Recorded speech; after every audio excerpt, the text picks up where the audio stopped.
Hello, everyone. I am Matt Williamson. Thank you for stopping back. Been getting a lot of great feedback on these, as well as my articles. The last article in particular, you guys loved. Awesome. Open for ideas for this week if you want me to take a certain angle. Also, please check out my other pod, Peacock and Williamson. We cover the whole league every week. So, got to throw you guys a little curveball here. When I talked yesterday, first of all, I'm recording this Monday, so you're going to be hearing it Tuesday at the most likely. So, there's so much more to talk about yesterday's game, but as in typical NFL fashion, like Belichick says, I mean, it's on the next team. I've been digging into Steelers Brownies heavy already, so I'm going to start previewing that game for you. And here we go. Remember all my stat pack from last week? Well, I'm building that as we speak, and I think there's a lot here you guys are going to be interested to learn about. So, Steelers won both meetings against Cleveland last year by a total of 17 points. Pittsburgh ran 148 plays in those two games compared to just 125 by Cleveland. Pittsburgh possessed the football for over 66 minutes compared to about 53 minutes for the Browns. The Brownies produced 4.3 yards per play against 4.5 for the Steelers.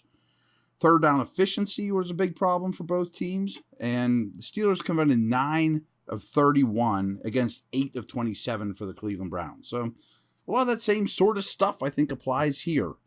6 of the Browns' 8 wins last year came at home, but they did lose in Cleveland last week in a game in which they were leading on the scoreboard by 13 points with under 2 minutes remaining in the game. Folks, this is mind-boggling. Since 2000, teams winning by exactly 13 points, which happens all the time, with between a minute and a half and 2 minutes remaining on the clock, had a 201-0 record. 201 wins, 0 losses before this collapse by the Brownies.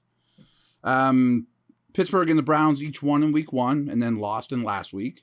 Steelers have scored as many points as they've allowed this year, and Cleveland has scored just 1 more point than they have given up thus far. So very even teams, really.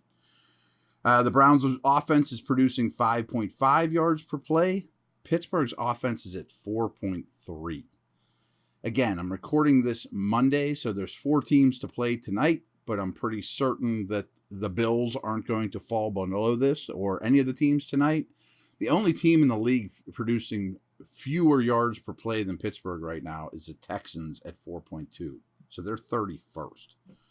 Defensively, though, Steelers' defense is giving up 5.1 yards per play, while the Browns' defense is giving up 5.7. So there you go. In week 1, Steelers' offense ran 61 plays. And of those 61 snaps, 14 resulted in a first down or touchdown. Actually, let me skip this because I lay it all out here. Gets a little confusing, too many numbers. I know I can boggle you guys a little bit. So here's the result of the work I did on that. So the Steelers offense is producing a first down or touchdown on 26% of their snaps. And allowed that, and the defense is allowing 34%. Conversely, Cleveland's offense is converting in this metric 42% of the time, as opposed to 26% for the Steelers. And their defense is allowing 35% first down, touchdown conversion rate. One of my new little pet projects here is digging into what percentage of your offensive snaps end up in a first down or touchdown. Because as I tell you guys all the time, getting to third down in the NFL is terrible. Getting to first down as often as possible, or in the end zone, of course, is tremendous. And just over a quarter of the Steelers' offensive snaps are turning into first downs or touchdowns. Very, very low. Again, Cleveland's offense is at 42%, and they're not exactly a juggernaut. Mitch Trubisky is now 30-22 as an NFL starting quarterback. Jacoby Brissett is 14-24. Brissett's been in the league 1 year longer than Trubisky. Steelers defense has 7 sacks so far. Cleveland's has 6. The Browns quarterbacks, though, have been sacked just twice. Trubisky's been sacked 4 times. I'm a big believer in sack ratio as well, especially in a bigger picture. I'll be back in a minute. We are going to talk a little bit more in depth about when the Steelers have the football, which hasn't gone so well for the Steelers.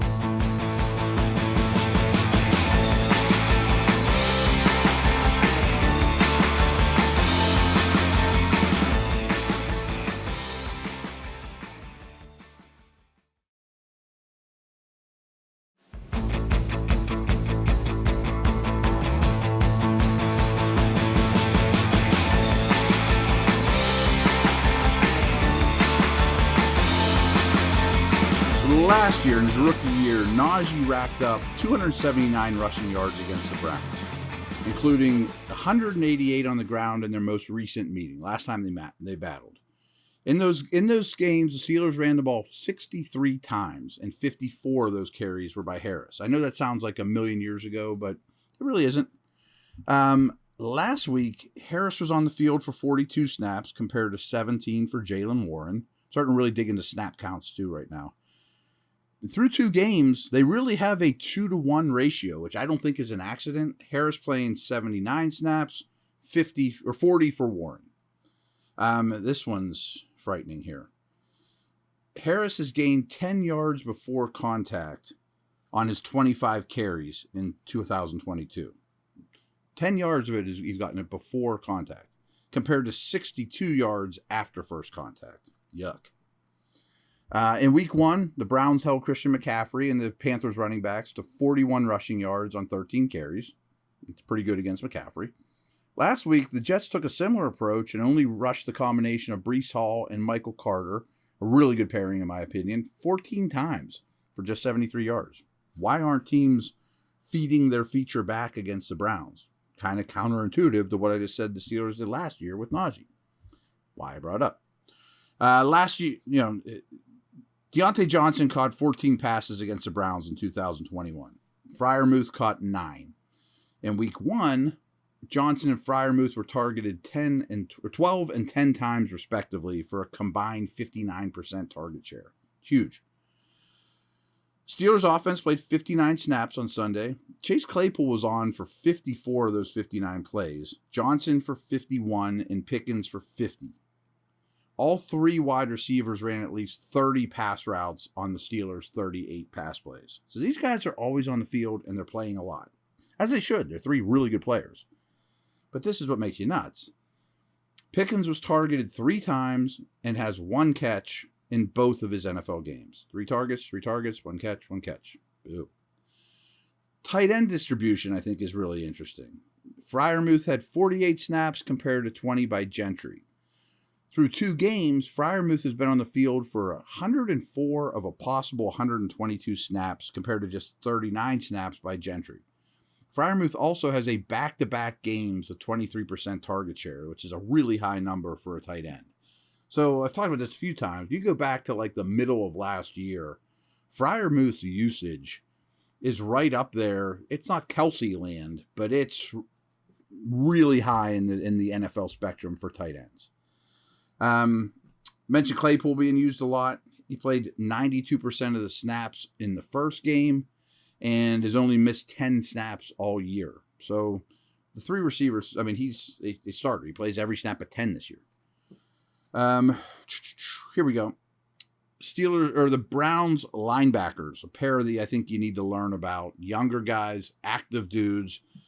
Jeremiah Owusu-Koramoah and Anthony Walker have dominated the Browns linebacker snaps this year. JOK's got 100 snaps. Walker has 89. They've been flying around the football. No other true linebacker, second-level player for them, has played more than 47 snaps, which tells us they're a nickel team. You're going to see a lot of 2 active, speedy linebackers on the field together, not a third guy very often. This one I just tweeted out, and I'm sure a lot of you already saw it already, and it's a little scary.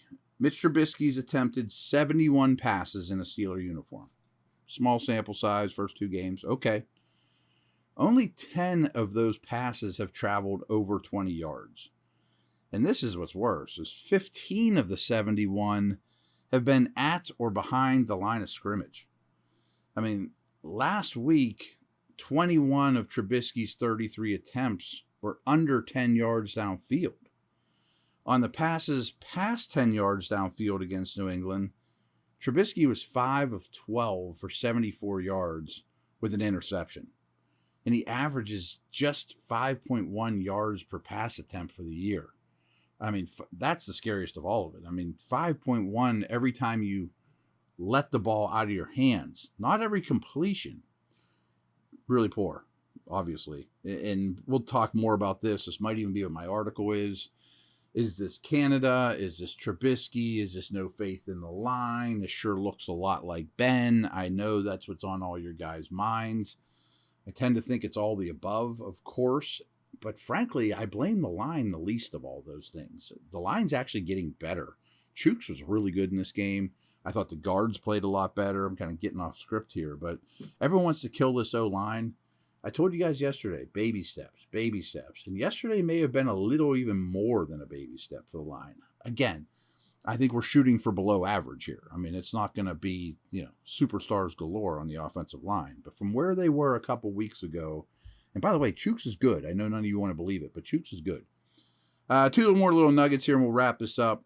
Joe Flacco played very well last week. He threw for 307 yards against the Browns, with rookie Garrett Wilson accounting for 102 of those yardage. 8 different Jets caught a pass in week 2. So it wasn't like he was just killing them with one receiver. They spread it around and was very effective, including his running backs, including his tight ends, Elijah Moore, Corey Davis. Steelers have better weapons. Well, the Jets have really good weapons, but comparable. I mean, they're in the same neighborhood in terms of talent at the skill position players. You can feature a stud, which is Deontay to me, who's always open, as well as getting the others involved. The Jets just proved it. And Joe Flacco, if the Steelers can't as well, that's a little frightening. And wrap it up on a sour note, as is the case with this offense. So the offense, I'm not talking about the team. The offense has produced 30 points in 9 quarters of football. It's not a very good ratio. Yeah, I mean, obviously. 2 full games and basically an entire overtime. You've played 9 quarters of football now. You've only put up 30 points offensively. And that's with all the turnovers in week 1 and the sacks and putting them in good situations. Wasn't as many of those against New England, but that's the bottom line. That's how you end the podcast today. 30 points, 9 quarters. Ain't getting it done. So, all right, I'll be back tomorrow. We'll talk more about the other side of the ball, previewing this game, because it's any day now. I wish I could harp a little bit more on last week's game, which, we did talk about a little, and I will write about. But that's not how the league works. We got to function as if we are in the building and get on the next week, because that's how things roll around here. Over and out. See you.